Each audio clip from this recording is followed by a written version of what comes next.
another thing I've learned also is that before cancer, I viewed other people's major life happenings as, it was so easy for them to shift their thinking or so easy for them to kind of change their lifestyle.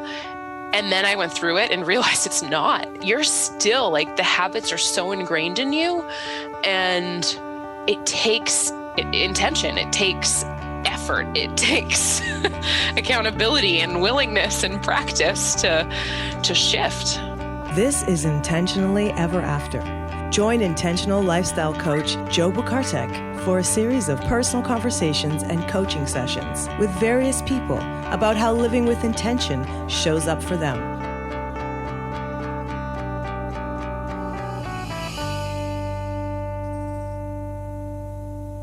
Greetings, everyone. Welcome to another episode of Intentionally Ever After.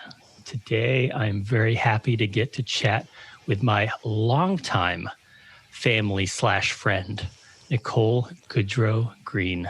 Good morning. Good morning. Thank you so much for having me. I'm very excited to have you, Nicole. Nicole, will you kindly introduce yourself to the folks listening? Yes. So I am a therapist by career. I am a wife, a mother to one, and I am a New Hampshire native, I like to say. I live in New York, but I bring with me a lot of New Hampshire in that I love the outdoors. I love the mountains. I love camping. I mean, that's a lot of how we spent our time as kids together. And it really shapes who I am today. So yeah, that's a big part of me. I am a stage 4 cancer survivor, and that it actually has made me more intentional over the last couple of years, made me much more intentional. So it has, while it was challenging, it has changed my life in many positive ways. Oh, I'm very eager to hear that. Very eager to hear about that. So if we can launch right into it, what does it mean for you to live intentionally? Okay, this is tough. I thought a lot about this. I think that it requires, I was thinking initially that, it's a little bit like mindfulness. But then I was thinking, well, not exactly. I think to be intentional, it requires you to learn mindfulness, to be mindful, to kind of be aware of what you're feeling, thinking, what is going on in your space. And beyond that, I was thinking accountability. For me, living intentionally is a lot about being accountable for my behaviors and for reaching my goals. And with that said, also, I think when I was thinking about what it means to live intentionally, I was thinking that I have to really consider it just for myself, because I come from a very privileged position. I come from a middle-class family. I identify as heterosexual, cisgender, white woman. And so I bring into my space a lot of privilege, and that influences how, for lack of a better word, easy it may be for me to achieve certain things than other people. So how do you use that to hold yourself accountable for your behaviors? That's a good question. I think for me, it's a lot of reflection.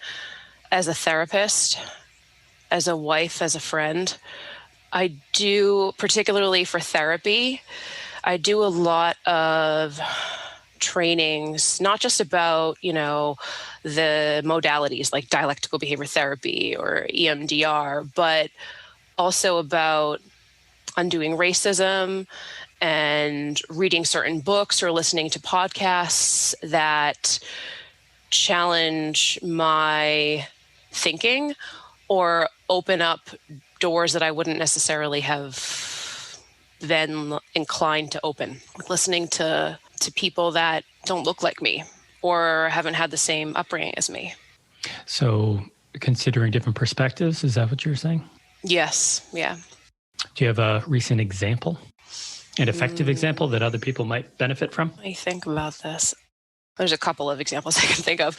I recently did a training on, I forget exactly what it was, but it was talking about kind of undoing racism and becoming aware of white privilege. And the woman running it talked about like, what is the cost of you not doing this work?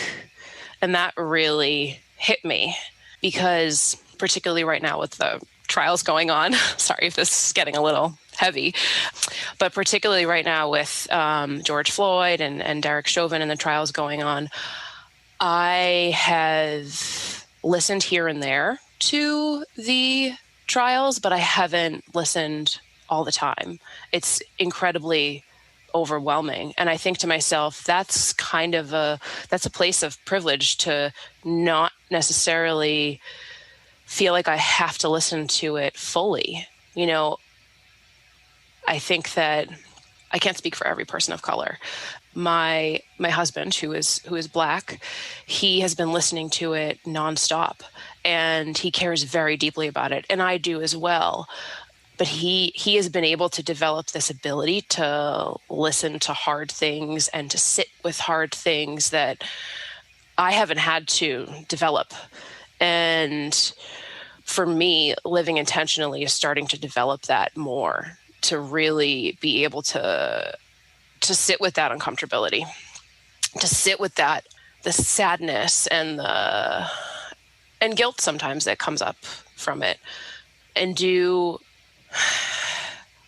my own self-soothing. And that was another piece of the training that kind of came up, was being able to self-soothe and not require other people to do it for me, particularly people of color, because that's historically kind of been what has been, I think, placed on people of color from white people, is for a person of color to tell me, no, it's okay. You're not racist, or you're not this, or you're not that. And I need to be able to manage that for myself. It's not fair to put that on people of color. Why do this difficult work? Since you acknowledge you have the privilege to not have to, why do it at all? I could say personally, it's because my husband is Black and my son is mixed. He's Black and white. However, if I look back to like when I was younger, well before I met Terrence, this has always been something that I've been very passionate about. And I always have been, inclined to uplift, empower other people and become aware of like ways that I might be hurting them, or unintentionally, engaging in a microaggression or a racist behavior that I didn't necessarily think was racist. So I'll stop there. Yeah. I could say so much. Oh, that's great. I'm glad. I appreciate you sharing. What does the reflective process in this context look like for you? It's a lot of thought. I journal a lot. I like to write. That way it's also not like putting responsibility on other people. It's like, it's my own work to be done. It's also having conversations, I think, with colleagues, particularly white colleagues, I would say, in regards to race. Sometimes having conversations with my husband when he's willing to have the conversations, because like I said, I don't want to that's not his work to do. It's my work to do. And having conversations with my family too, actually, is a lot of it. And also owning, I'm trying to think of like when I've had to, I wouldn't say that I've owned anything that I've done that may have been racist to a particular person. Because when I think back on things like from high school, number one, I'm not really in touch with the person. And also maybe I'm just not there yet. I'm not able to kind of bring myself to take accountability to that person yet. However, I do take accountability with other people when I have conversations about this. Can I ask, when you're referring to owning something that you may have done that may have been racist, that you haven't really done it, it sounds like you haven't communicated back to that person about your ownership. But what about, is there a difference between owning behavior that you may have done even before or without communicating it? Yes, actually. Yeah. I think that I can, to a degree, kind of own it and shift how I'm thinking about something. Or, for example, I'm thinking of a particular thing. When I was in high school, this is embarrassing as it is to kind of acknowledge this. Like, when I was in high school, I was second in my class. I was involved in everything, and I applied to a variety of schools. I ended up going to Fordham, but I applied to BC, I applied to BU, and I applied to Columbia. Or no, I didn't apply to BU. I take that back. BC and Columbia. I didn't get into either of those two, BC and Columbia, and I was so upset and angry. And there were two people of color that I remembered who got in, and I felt so angry and wronged. Thinking like, well, they only got in because they are people of color. And like, even saying this, I'm cringing at that thought. Like, now that I know better, and especially as a social worker, I'm like, what? How could I think that?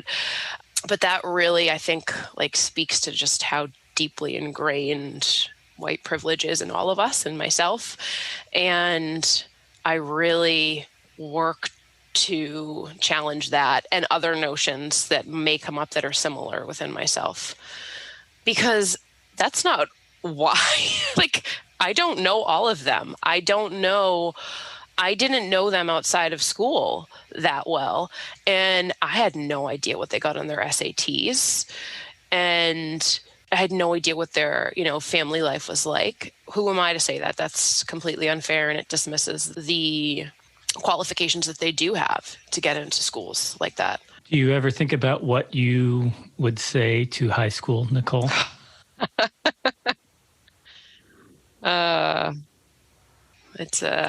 Let's see. I guess it would depend on that high school Nicole. Assuming she's open to listening to current Nicole. Yes. She might not have been. She was pretty strong-willed. I think she may. She may.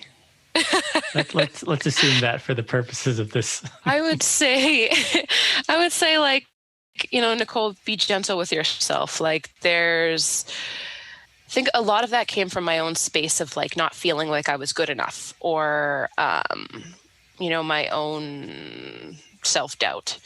And so, Nicole, you don't know everyone's stories. And yeah, I don't know. I guess I would kind of say what I just shared, really, to that Nicole, and to be gentle and to be kind to herself and to other people.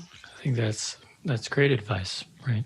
Especially, I think that can be used in so many contexts, considering that you don't know the entire situation. You don't know everyone's personal situation. Yeah. Right. A very simple consideration that would benefit a lot of people and a lot of interactions, I think. Yeah. And I think even like, I'm like thinking, okay, what have I even said up until this point that may be racist even still, because I'm still doing all of my own work. And, people listening to this, to this podcast, they may be like, oh my gosh, what she just said that. And I think a part of living intentionally and taking accountability for myself is accepting the feedback, or, hearing people out, and also reflecting on the past and what I've said, and owning it and doing better, making a commitment to do better. I'm wondering about the habit question, if there's room in here to connect the idea. So, it's interesting. There was two things that I thought of, like major habits that I've changed that have made a pretty big difference for me. One is pushing past the fear of like making others uncomfortable about something. And, like I'm very much a people pleaser. I have been for a large part of my life. And that's one thing that going through cancer treatment has really, and just like, the idea of cancer and dying has brought up for me, is push past that fear and don't second guess everything. Like, and don't be afraid to share my thoughts and ideas, even if it disagrees with someone or, may, within reason, hurt someone's feelings. And I'm not talking about race in this instance. I'm talking about something like, well, I guess it could be race. Like, let's say I'm talking to my family members, my white family members, about race, and they may feel a certain type of way in response to what I'm saying. Not holding back, being kind and being gentle in my approach, but also not worrying about their response or not allowing that worry to take over. That's a big habit that I've changed in so many areas of my life. Even career-wise, that's especially made a difference for me. And, now in running my own business, I have to be able to do that. How has it helped you in your business? Oh, gosh. Well, I think that it helped me launch. It helped me really take the step out of working for somebody else and working for myself. In being a people pleaser, I wanted to say yes to a promotion or, yes to more responsibility. And that wasn't working anymore for me. Being expected to, and unfortunately, this is the career-wise, when it comes to mental health, the culture is that because of the rate insurance reimburses therapists, you have to work so much, and it's exhausting. And I was willing to do that for a time. And then, after I went through my cancer treatment, I was like, I don't want to do this anymore. This is, making a decision that this is what I want, and no longer telling myself, well, I have to do this. I have to follow along with what societal norms are. I have to follow along with, a certain expectation. Yeah, sorry, that was kind of a tangent, but. No, I think it led, I do want to circle back a little bit, but I think it leads to this perspective, how this, call it a new lease on life or whatever, but it sounds like you're no longer willing to do certain things. Yes. So what have you said no to that has made a significant impact in your life? So I think just that when I was at the last place I was employed with, I was offered a promotion and a raise, and initially I said yes, and then the pandemic hit and things kind of shifted, and I was given the opportunity to continue with the way things were running, and there's a certain number of hours that I was working, a certain number of clients I was seeing, and people that I was supervising. And I said, no, I can't keep doing this. I need to take a step back. And that was really hard because I felt like, I was letting someone down. I felt like I was letting people down. But then I was actually being true to myself, and I wasn't, I was finally not letting myself down and not letting my family down. And, I have my family to think of now too. It's not just me, it's my husband and my son.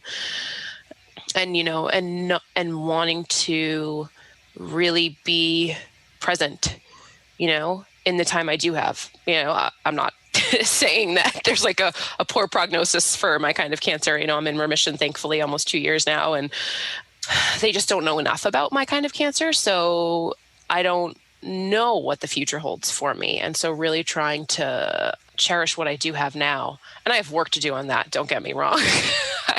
I think that's like another thing I've learned also is that before cancer, I viewed other people's like major life happenings as, it was so easy for them to shift their thinking or so easy for them to kind of change their lifestyle.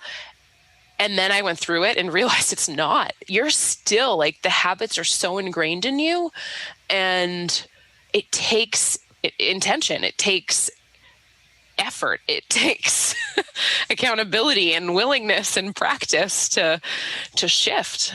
Even now, I constantly go back to habits that I want to get rid of.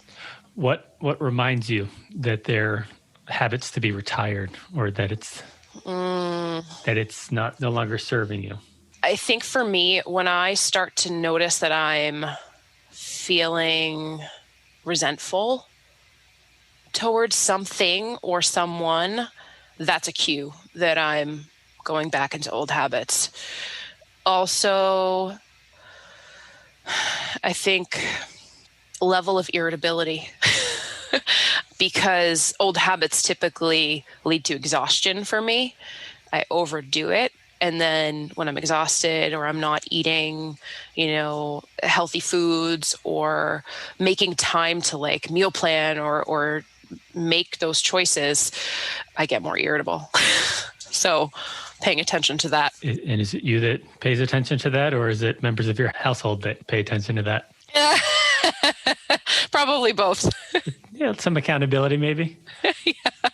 No, that was injecting my own personal situation into it. Just wondering. I guess I'm the only definitely one. No, not at all. Oh no, my son notices. He's like, he says something, "Mommy, why are you whatever?" Like, yeah, whatever. Mommy, pay attention. Yes, they know when something's off, right? Yep. How do you prepare yourself for something you consider to be a potentially difficult conversation? I usually, I guess that it depends on what the topic is about, but for me, the difficult conversations typically surround conflict, some kind of like conflict with somebody.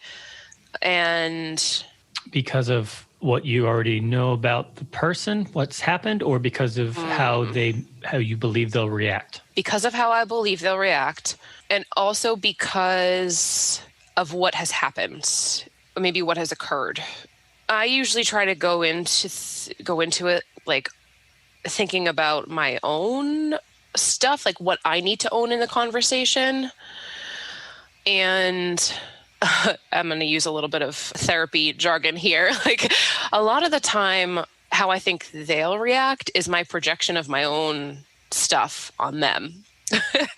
And so I try to remember that before going into the conversation. And sometimes, honestly, like I'll write a letter or I'll type it out before I have a conversation, because I feel like it's a little bit more organized for me.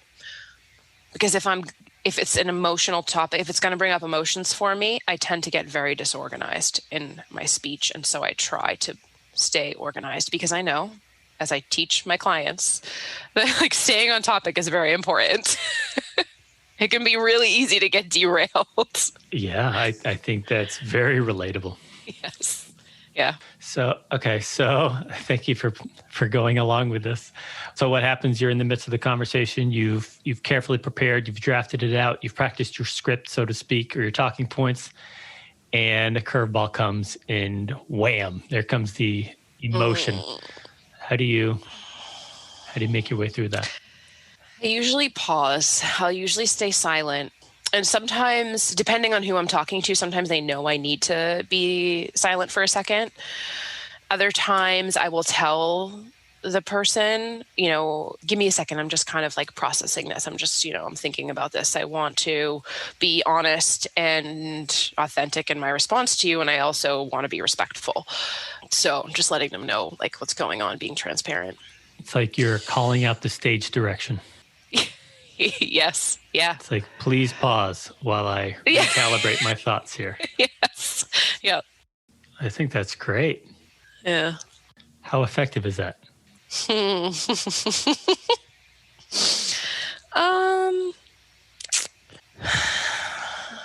don't know.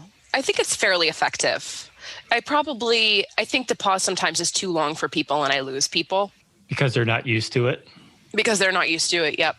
Or because then the pause, like, then they start thinking, or maybe they're not. Maybe that's just because I do that. But yeah, sometimes it doesn't work.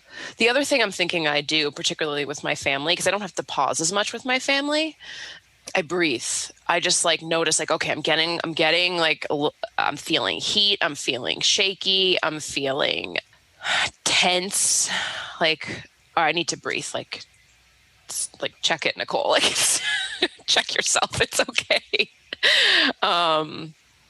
Because I can, when I get emotional or passionate about something, I can come across very, I think, aggressive, and I don't want that.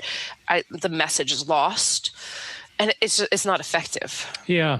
It seems unfortunate the message can be lost if emotions come out more strongly.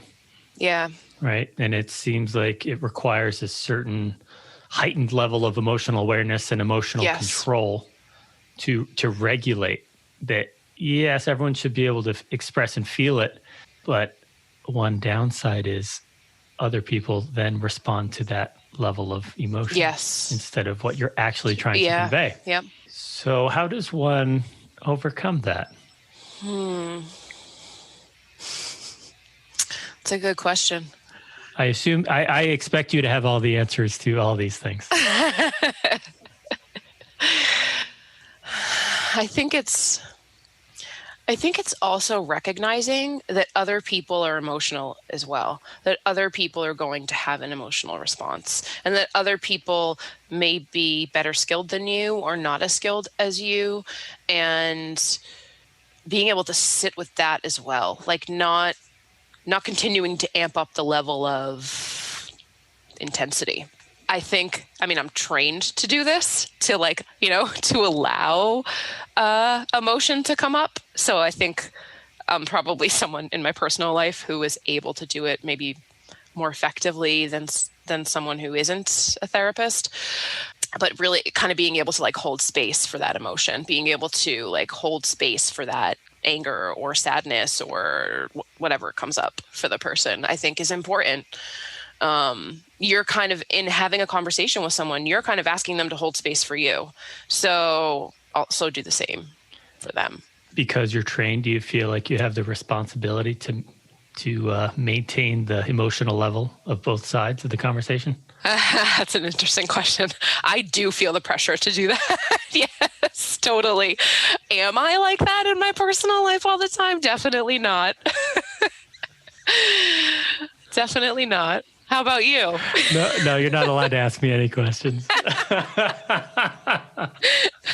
Yeah, that's exactly why I asked it, because I figured I knew the answer to it. Yeah, just curious, though. Just curious. Yeah.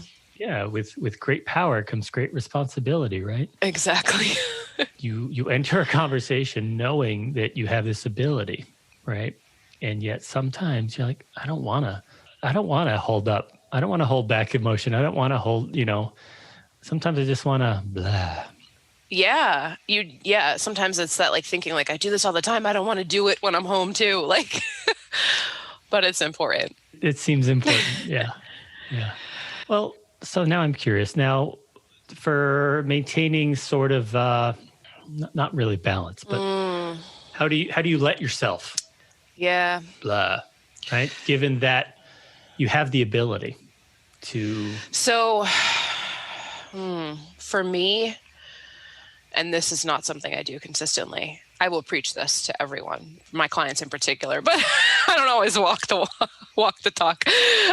Working out is a big thing. That is a great outlet for me to kind of get out that emotion. Biking in particular. With this pandemic, we were able, thankfully, to get a stationary bike, so I don't have to wear a mask into the gym. I don't know how people do it. So biking or yoga has actually been really helpful. As hard as it is for me to sit still, it is incredibly helpful. It's helpful with developing mindfulness, which is a lot of what I do with my clients. And it brings down like that baseline irritability level to a manageable level, especially if I start my day with it. Okay. I was wondering about what it looks like. What's the minimum amount of yoga-ing that you need to do for it to be effective to have a result? Whatever you can manage.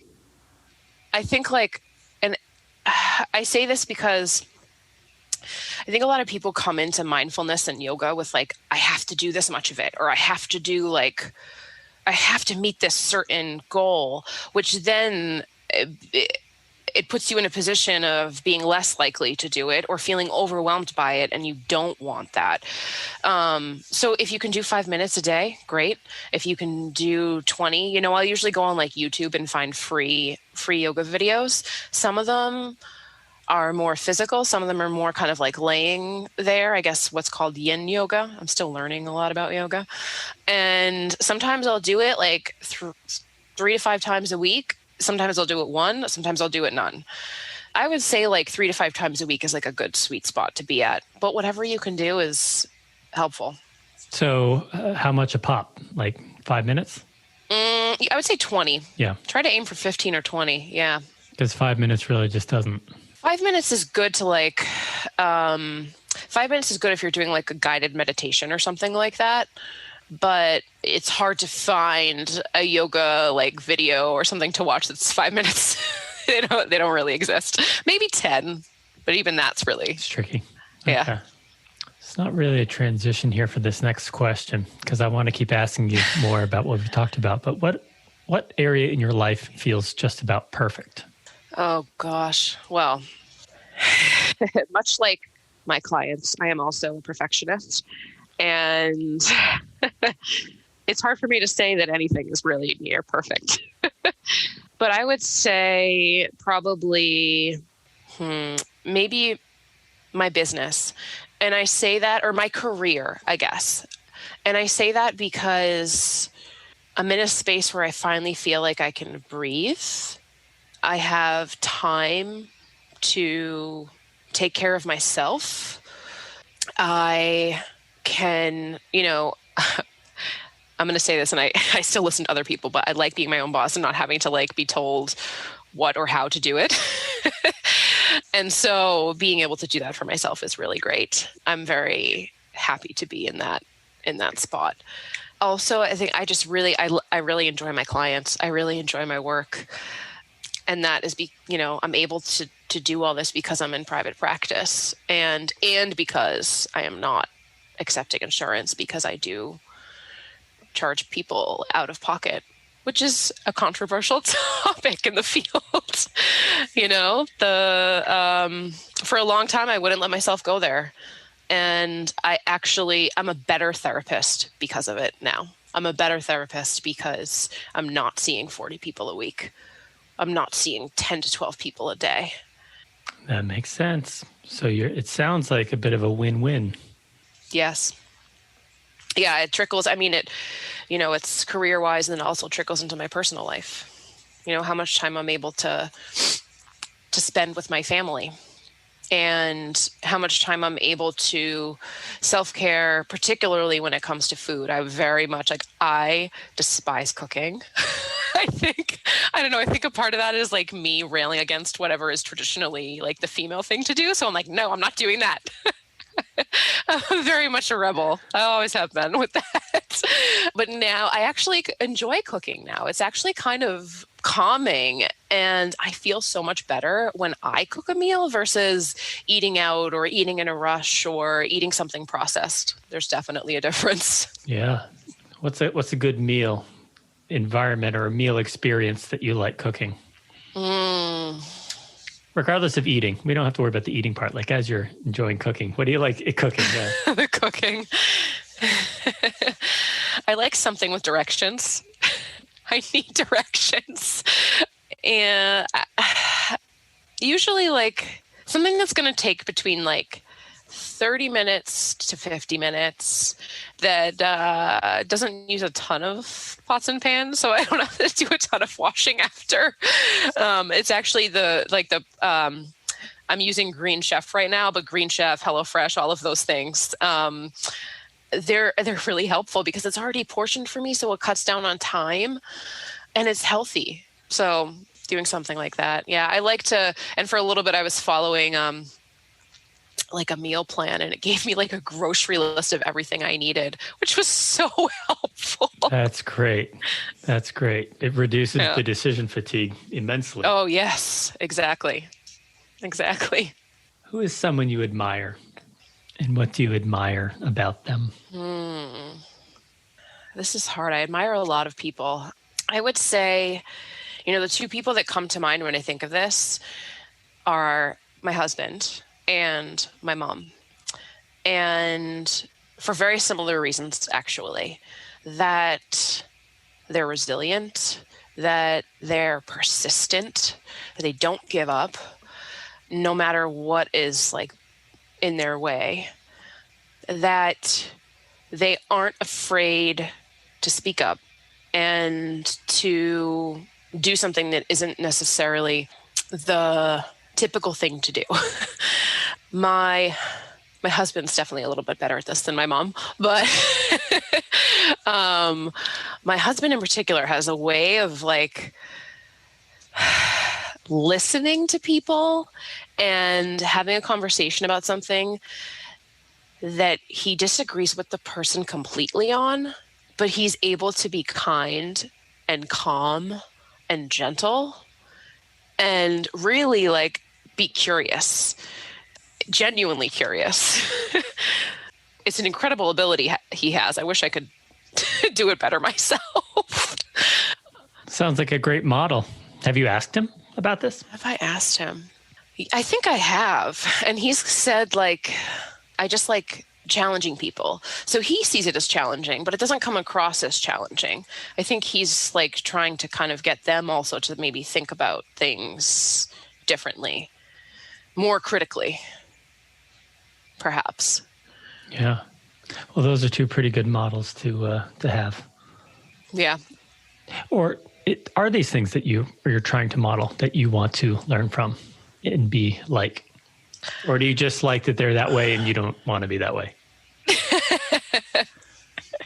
It'd be easier to not be that way because right. It's like, oh, that's admirable. I'm not like that.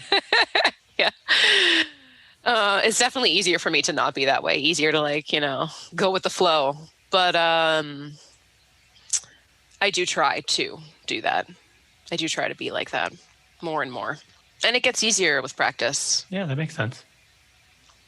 What do you imagine some people admire about you? Oh gosh, this is always hard. It's just like,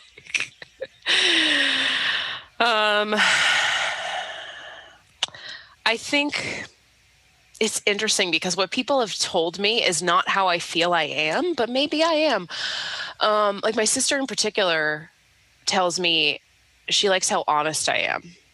And I think in some ways I am, not in all ways, because I worry about like how the person will perceive it or, people pleasing really, that prevents me from being 100% honest. But I think they probably admire like my authenticity. And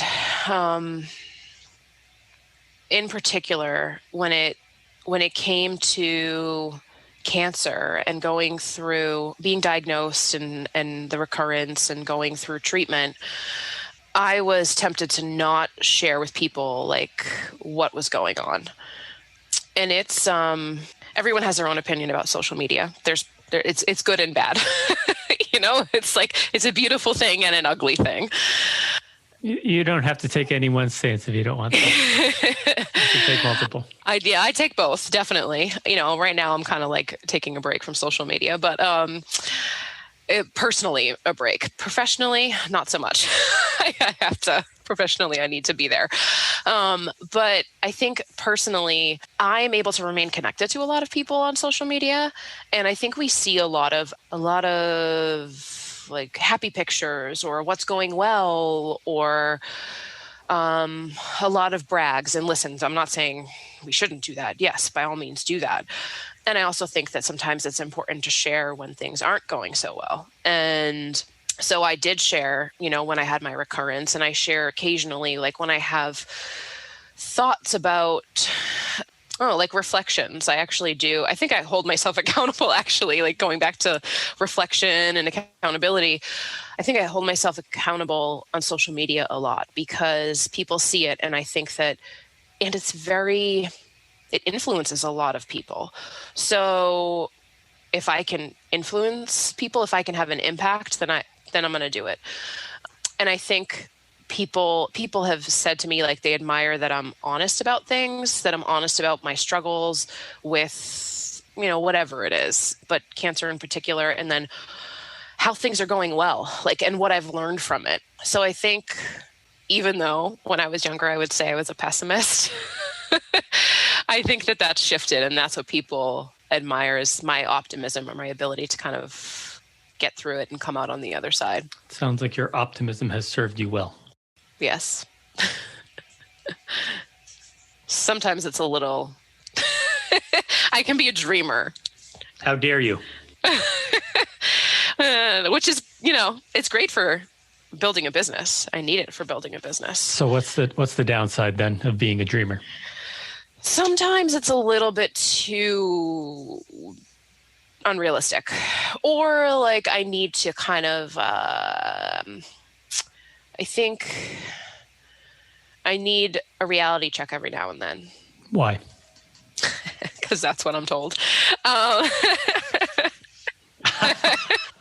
believe that. That's actually probably a large part of it. Is that's what I'm told, and also because I do need like a little sprinkling, like a little dash of reality with the dreaming. What does the dash do? A little dash of or practicality. Dreaming, I think, is important, particularly if you're running your own business. I think you have to dream, and you can't just dream. You have to do the work. You have to do something. So like taking action, and also realizing that like it's not just you're not gonna get there right away, and it may not work out the way that you plan to do it in the first time. Like you might have to try again. So I guess that's kind of what I mean. So now what I'm hearing you say is dream and, not dream but. Yes. Yeah. So you're not stopping dreaming. Yes. But there's that added practicality. There's that added action. Yes. The resilience, the consistency, the persistence. Exactly. And dream. Yeah. Yes. Yeah. Exactly. Take that, whoever was telling you to stop. That's probably in my own head. Well, that's fine. That's fine. It came from somewhere, Nicole. Yeah, it's true. We don't need to blame anyone. That's fine. Good. Keep dreaming. What other thoughts have you considered about intentionality? Anything else you would like to share? I don't know. I think it takes practice, and it's uncomfortable sometimes to be intentional or to follow your intention. And I think sometimes too, I was thinking like, particularly from a mental health perspective, like things get in the way of intention, things that, intention, when I think of intention, I'm thinking, like I talked about accountability, but intention isn't the only thing that's going to get you to reach your goal, or the only thing that's going to like fix your life, or, make you happy. There's things that you may not be able to change, that may have to kind of be radically accepted.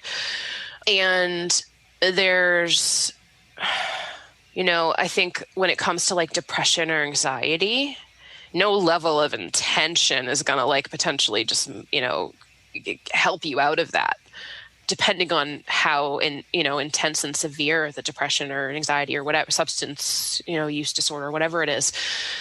And even coming up against like racism, no level of intention is going to fix that. And so I think there's definitely steps and accountability you can take within that, but other interventions need to be like put in place, whether it be therapy, psychiatry, some kind of medication, or governmental change, public policy changes.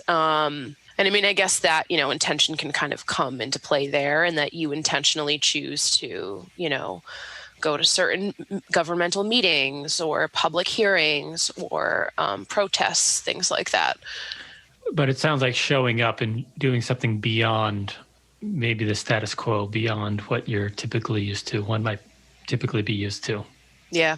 Taking the intentional mindset past the point of, oh, wouldn't that be great? Yes. And actually making something happen. Yep. Anything else? I actually had a question for you. I'm ready. How do you kind of live intentionally and balance the space between, professional, business, and personal? On a very pragmatic side, calendaring. That's a very logistical answer. Something I've mentioned in the past, I mentioned it to a lot of people because it's real and that's the answer. I have structured my life in a way to insist upon success, to insist upon intentionality. So, what I do for work, I work with people who want to live with intention, who want to live with more intention. And what better reminder is there than that, than having, 3 to 10 conversations a day about what it looks like for someone to live intentionally and to help them get there. Yeah. And you better believe by the end of my day, I'm going to be intentionally living the rest of it and planning out the rest of my week and month and year very intentionally. Mm-hmm. Other specific things, prioritizing what is most important to me, right? Currently, it is important to me to drop my son off at school. It is important to me to pick him up from school. We're thankful that we're in a position where he's able to go to school in person. And so I insist upon that. Mm-hmm. I value my time and my commitments to myself as well. And so, from a health and wellness standpoint, I insist upon running. That's one that can come and go periodically. And sometimes I catch myself, or my son will catch it and be like, Dad, it seems like you need to get some energy out. So again, those live-in accountability partners are great. But honestly, the reason I feel so good about where I'm at now is because I've tried so many different things. And I'm now at a point where I have a lot of things that work really well for me. But the only reason I know they do is because I've tried. You tried them. Yeah. Yeah. You got to try. Mm-hmm. And that's what I try to do with my clients is, hey, what do you want to try? Let's keep this light. We don't have to know the answer. It's not reasonable to expect that we will know. Yep. Until we've tried it. So I continue to try things. When I feel limited by, I can't go out and run 10 miles or some long distance. Well, what else might it be? What else can I do to try and get the same result? So, yeah. There you go. There's my answer. I like that. And it's so true, trying different things and seeing what works for you. Because I say this to my clients all the time, or potential clients, is no one way works for everyone. No one kind of therapy, no one kind of intervention. Everyone is going to respond differently. Yeah. And I would suggest it changes cyclically or seasonally, environmentally. Yeah. It does for me, certainly. It's true. As the weather changes, the school calendar changes. Things shift, and it makes sense for them to shift. Mm-hmm. And so just constantly checking in with, does this currently make sense for me? Yeah. And if not, what might I do about it? Mm-hmm. So, yeah, as I casually look over to my calendar over here. Nicole, thank you. This has been really nice getting to learn a little bit more from your experiences, and I really appreciate your insights and your perspective. You're welcome. Thank you so much for having me. It's been a pleasure. This is great. Yeah. You have a wonderful podcast. Well, that much more wonderful now. Thank you. Thank you for adding to it. You're welcome. This has been Intentionally Ever After, hosted by intentional lifestyle coach Joe Bukartek. If you would like to have your own intentional conversation with Joe on or off the air, visit intentionallyeverafter.com. Thanks for listening.